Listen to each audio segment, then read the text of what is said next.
ਹੋਏ ਤੇਰੀ ਇਤਨੀ ਜੁਰਤ, ਤੂੰ ਮੈਂ ਨਾ ਖਪਿਆ ਕੱਢਦਾ ਹੈ। ਹੋਏ ਮੇਰੇ ਭਰਾ ਤੇ ਹੱਥ ਚੁੱਕਣ ਤੋਂ ਪਹਿਲੇ ਤੈਨੂੰ ਮੇਰੇ ਨਾਲ ਗੱਲ ਕਰਨੀ ਪਵੇਗੀ।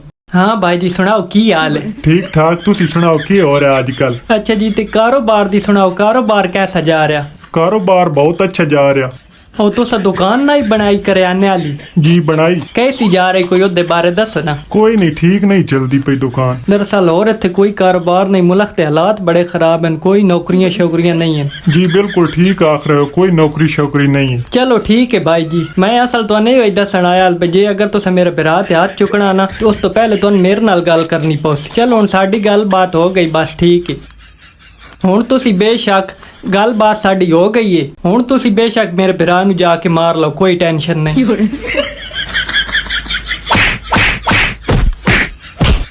ਕੀ ਹੋ ਰਿਹਾ